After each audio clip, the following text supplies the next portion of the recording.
ठिकाणी घेऊन आलेलो आहे संकीर्ण प्रश्नसंग्रह, ज्यातले प्रश्न बोर्डाच्या परीक्षेला विचारले जाऊ शकतात। आज आपण पायथागोरसचे प्रमेय हे प्रकरण या ठिकाणी बघत आहोत। व्हिडिओ शेवटपर्यंत बघा, कारण प्रत्येक गणित हे वेगळ्या पद्धतीचं आहे। चला तर मग सुरुवात करूया आजच्या लेक्चरला। पण त्याआधी चॅनलवर नवीन आणि पहिल्यांदाच असाल तर चॅनलला नक्की सबस्क्राइब करून बेल आयकॉन दाबा, जेणेकरून आपल्या अशाच नवनवीन व्हिडिओची नोटिफिकेशन तुम्हाला लवकरात लवकर मिळून जाईल। तर मग बघूया पहिला प्रश्न काय आहे। आता या पहिल्या प्रश्नामध्ये आपल्याला काय सांगितलेलं आहे बघा, तर खालील बहुपर्यायी प्रश्नांच्या दिलेल्या उत्तरांपैकी अचूक पर्याय निवडा असं आपल्याला सांगितलेलं आहे। ठीक आहे, हा प्रत्येकी 1 गुणांसाठी प्रश्न असतो। प्रश्न काय आहे बघा, तर खालीलपैकी कोणते पायथागोरसचे त्रिकूट आहे। आता जे पर्याय आहेत ते आपण या ठिकाणी लिहून घेतलेले आहेत, प्रश्न दिलेले नाहीये, तुम्ही तुमची पुस्तकं रेफर करा। आता या ठिकाणी काय विचारलेलं आहे, तर पायथागोरसचे त्रिकूट आहे असं विचारलेलं आहे। पायथागोरसचे त्रिकूट आहे हे कशावरून ठरवतो, तर मोठ्या संख्येचा वर्ग। आता यातली मोठी संख्या कुठली आहे, 10। 10 चा वर्ग हा राहिलेल्या 2 संख्यांच्या वर्गांच्या बेरजे इतका असतो। ठीक आहे, जर बेरीज केली तर इथं बघा 10 चा वर्ग केला 100 आला, 1 चा वर्ग 1च, 5 चा वर्ग 25, म्हणजे इथं आले 100 आणि इथं आले 26। दोन्ही बरोबर आले का, नाही, म्हणजे पहिला पर्याय चुकीचा आहे।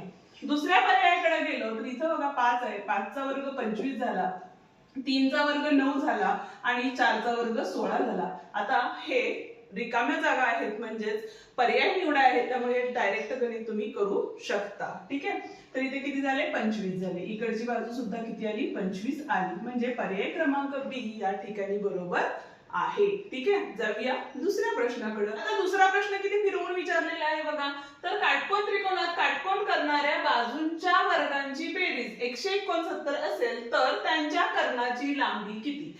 म्हणजेच काय असतं बघा, जर एक्झाम्पल बघितलं तुम्हाला समजवण्यासाठी, तर या ठिकाणी काय दिलं आपण, ए बी सी दिले। ठीक आहे, कर्ण म्हणजेच काय असतं, आपलं एसी असतं। ठीक आहे, आणि पायथागोरसचा प्रमेय काय सांगतो, तर कर्णाचा वर्ग हा राहिलेल्या 2 बाजूंच्या वर्गांच्या बेरजे इतका असतो। म्हणजे राहिलेल्या 2 बाजू त्यांच्या वर्गांची बेरीज केली की आपल्याला काय मिळतो, कर्णाचा वर्ग मिळतो। बरोबर आहे। मग आपल्याला प्रश्नामध्ये काय दिलेलं आहे बघा, तर काटकोन करणाऱ्या बाजूंच्या वर्गांची बेरीज 169 दिलेली आहे। बरोबर आहे, म्हणजे इथं काय झाले बघा, एसी वर्ग बरोबर 169 आणि दोघांचे वर्गमूळ घेतले तर इथं आले एसी बरोबर किती आले, आपले 13 आले। ठीक आहे, तर त्यांच्या कर्णाची लांबी किती। आता एसी हा आपला काय आहे, कर्णच आहे, त्यामुळे उत्तर काय असणार आहे, पर्याय क्रमांक 2 या ठिकाणी बरोबर असणार आहे। जाऊया आता पुढच्या गणिताकडे। पण त्याआधी अजूनही व्हिडिओला लाईक केलं नसेल तर व्हिडिओला लाईक करा, हाईप द्या, तुमच्या मित्रांना शेअर करा आणि त्याच पद्धतीने इयत्ता 10वी बाकीचेही प्रकरण आपण आपल्या चॅनलवरती अपलोड केलेले आहेत, तेही डिटेलमध्ये ते तुम्ही बघू शकता। त्याची लिंक खाली डिस्क्रिप्शन मध्ये आपण दिलेली आहे। जाऊया तिसऱ्या प्रश्नाकडे। तिसरा प्रश्न काय दिलेला आहे बघा या ठिकाणी, तर खालीलपैकी कोणत्या तारखेतील संख्या हे पायथागोरसचे त्रिकूट आहे। जसा पहिला प्रश्न सोडवला त्याच पद्धतीने हा सुद्धा प्रश्न सोडवायचा आहे। आता यातली सगळ्यात मोठी संख्या किती आहे बघा, हे दिलेले पर्याय आहेत। 17 चा वर्ग किती असतो, 289 बरोबर, 15 चा वर्ग 225 अधिक 8 चा वर्ग 64, बेरीज केली 5 आणि 4 9, 6 आणि 2 8 आणि हे 2, म्हणजे इकडे सुद्धा 289 आले आणि इकडे सुद्धा 289 आले, म्हणजेच पर्याय क्रमांक ए हे बरोबर आहे। पण प्रत्येक वेळेला पायथागोरसचे त्रिकूट आहे असाच प्रश्न येईल असं नाही। प्रश्नामध्ये असंही येईल की खालील दिलेल्या पर्यायापैकी कोणते पायथागोरसचे त्रिकूट नाही, अशा वेळेला पर्याय अचूक निवडायचा आहे। त्यासाठी तुम्हाला प्रश्न व्यवस्थित वाचणं गरजेचं आहे। ठीक आहे, जाऊया आता चौथ्या प्रश्नाकडे। पुढचा म्हणजे चौथा प्रश्न काय दिलेला आहे बघा या ठिकाणी, तर बाजूंच्या लांबी ए बी सी असलेल्या त्रिकोणामध्ये जर ए वर्ग अधिक बी वर्ग बरोबर सी वर्ग असेल तर तो त्रिकोण कोणत्या प्रकारचा त्रिकोण असेल। आता ए वर्ग अधिक बी वर्ग बरोबर सी वर्ग म्हणजेच काय, तर बघा मोठ्या बाजूचा वर्ग हा राहिलेल्या 2 बाजूंच्या वर्गांच्या बेरजे इतका असतो। हे कुठल्या त्रिकोणात होतं, तर काटकोन त्रिकोणामध्ये होतं, म्हणजेच पायथागोरस प्रमेय म्हणतो आपण। तर या ठिकाणी पर्याय काय असणार आहे, तर काटकोन त्रिकोण हा पर्याय असणार आहे। आणि जर तुम्हाला विशाल कोन, लघु कोन, काटकोन, समभुज त्रिकोण हे जर तुम्हाला माहिती नसेल तर आपण डिटेलमध्ये त्याच्यावरती व्हिडिओ बनवलेले आहेत जे की बेसिक आहे ते तुमच्यासाठी, आणि ते व्हिडिओ बघणं तुमच्यासाठी गरजेचं आहे. लिंक डिस्क्रिप्शन मध्ये आहे किंवा आपल्या चॅनलवरती तुम्ही बघू शकता. चला तर मग पुढच्या जाऊया 5व्या प्रश्नाकडे. पण अजूनही व्हिडिओला लाईक केलं नसेल तर व्हिडिओला लाईक करा, हाईप द्या आणि तुमच्या मित्रांनाही शेअर. 5वा प्रश्न बघा जो की वेगळा आहे आणि परीक्षेत हमखास विचारला जातोच बऱ्यापैकी. ठीक आहे, तर या ठिकाणी एकतर त्रिकुटाचा प्रश्न विचारला जातो किंवा हा चौरसाचा या पद्धतीचा प्रश्नही विचारला जाऊ शकतो. चौरस किंवा आयत असतो त्या ठिकाणी. आता या ठिकाणी बघा, एका चौरसाचा कर्ण 10 कर्णी 2 सेमी असल्यास त्याची परिमिती किती असेल असं विचारलेलं आहे. आता चौरसाचा कर्ण दिलेला आहे, त्याला आपल्याला काय करायला लागेल, बाजू काढून घ्याव्या लागतील. बरोबर आहे. जर बघा आकृतीचा विचार केला तर ही जर चौरसाची आकृती झाली, हे काय झालं, आपला कर्ण झाला. कर्ण आपल्याला 10 कर्णी 2 दिलेला आहे. बाजू आपल्याला माहिती आहेत का, नाही माहिती आहेत. मग पहिला आपण बाजू काढून घेऊया. बाजू काढताना आपण काय करणार आहे बघा, तर पायथागोरसचा प्रमेय जर वापरला तर या ठिकाणी बाजू निघू शकतात. आणि चौरसाच्या बाजू समान असल्यामुळे दोन्ही बाजू आपण काय घेतल्या, ए घ्या एक्स घ्या, काही घेऊ शकता. म्हणजे काय येईल बघा, इथं ए वर्ग अधिक ए वर्ग बरोबर 10 कर्णी 2 चा वर्ग असणार आहे. बरोबर आहे. इथं बघा ए अधिक ए म्हणजे किती झाले, 2a वर्ग झाले.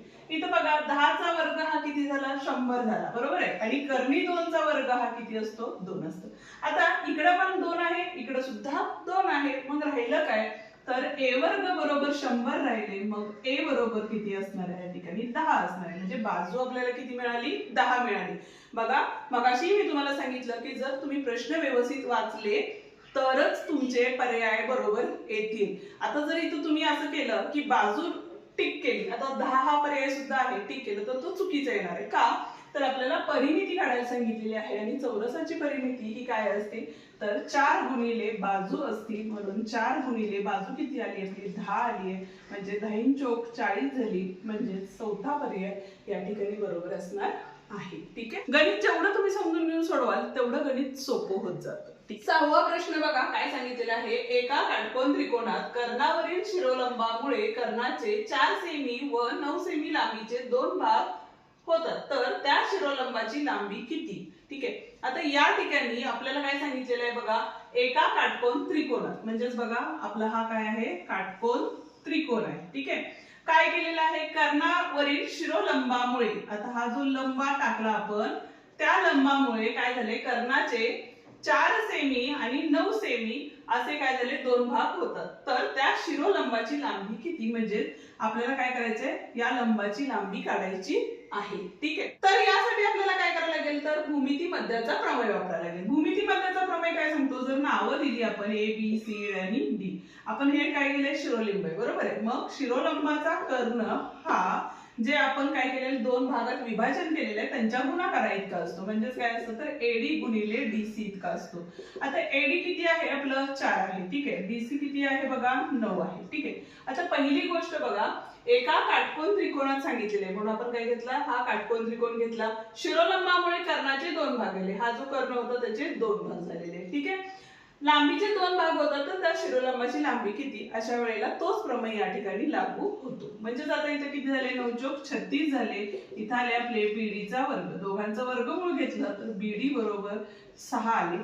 तर या ठिकाणी पर्याय क्रमांक 3 बरोबर असणार आहे. ठीक आहे, हा होता आपला 6वा प्रश्न. जाऊया आता पुढच्या प्रश्नाकडे. पण अजूनही व्हिडिओला लाईक केलं नसेल तर व्हिडिओला लाईक करा, हाईप द्या, मित्रांना शेअर करा आणि आपली शिकवण्याची पद्धत तुम्हाला कशी वाटते ते कमेंट करून सांगा. ठीक आहे, बघूया पुढचा प्रश्न. आता 7वा प्रश्न काय आहे बघा, तर काटकोन त्रिकोणामध्ये काटकोन करणाऱ्या बाजू 24 सेमी व 18 सेमी असतील तर त्यांच्या कर्णाची लांबी डॅश असेल. ठीक आहे, आता या ठिकाणी हिंट मी तुम्हाला देणार आहे. हा जर आयत आपण या ठिकाणी घेतला तर काय सांगितलेलं आहे, काटकोन करणाऱ्या बाजू एक तर 24 आहे आणि एक तर 18 आहे. ठीक आहे, आणि आपल्याला काय विचारलेलं आहे, कर्णाची लांबी विचारलेली आहे. म्हणजे पायथागोरसचा प्रमेय वापरा आणि या ठिकाणी कर्णाची लांबी किती येते ते तुम्ही मला कमेंट करून नक्की सांगा. ठीक आहे, जाऊया आता पुढच्या म्हणजेच 8व्या प्रश्नाकडे, जो की या पहिल्या प्रश्नातला शेवटचा प्रश्न आहे. ठीक आहे, 8वा प्रश्न बघतो. या ठिकाणी काय सांगितलेलं आहे बघा, तर त्रिकोण एबीसी मध्ये, जर समजा आता त्रिकोण एबीसी मध्ये काय दिलेलं आहे,